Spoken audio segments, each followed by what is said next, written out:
आज अगस्ट मास 22 तारीख 2026 मसीहा शनिवार। आज श्रावण शुक्ल पक्ष दशमी तिथि।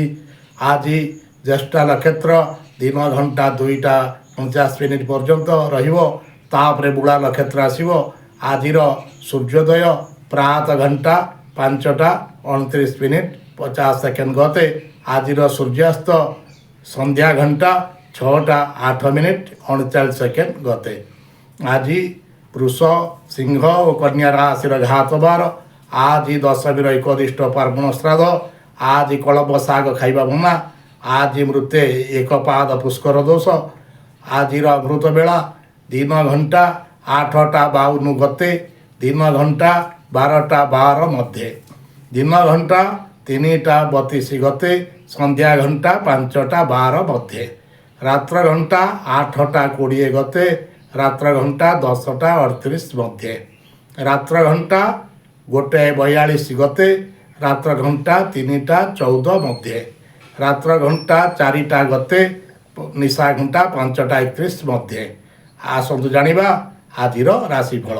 मेष राशि कर्म क्षेत्र में नूतन सुजोग मिल। आत्मविश्वास वृद्धि पाइब किंतु क्रोध उपर नियंत्रण रखंतु। वृष राशि आर्थिक स्थिति सुदृढ़ हो। पारिवारिक सहयोग मिल एवं अटक रही कार्य पूर्ण हो। मिथुन राशि मन उत्साहित रोगाजोग व्यवसाय रे लाभ हो। अपरिचित व्यक्ति उपर अधिक विश्वास करतु नहीं। कर्कट राशि भाव प्रबलता उपर संयमता रक्षा करंतु। स्वास्थ्य प्रति ध्यान दियंतु एवं खर्च उपर नजर रखंतु। सिंह राशि समाज रे मान सम्मान बढ़िबो। नेतृत्व नेबार सुजोग मिलिबो और दिनटी शुभंकर रहिबो। कन्या राशि व्यवसाय चाकरी उन्नति योग अच्छी। परिश्रम सठिक फल मिलिबो। तुला राशि दाम्पत्य जीवन सुखमय हो।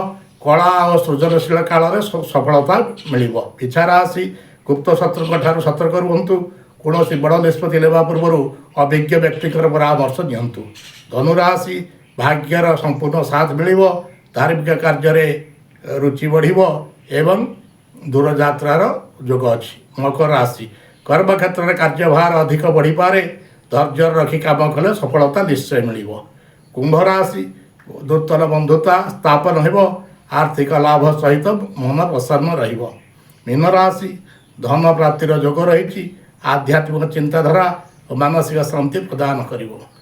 आपणकर आजिर दिनटी सीताराम को कृपारु मंगलमय एवं सफल हेउ एति कामना करी आ रहुची। धन्यवाद। जय सीताराम।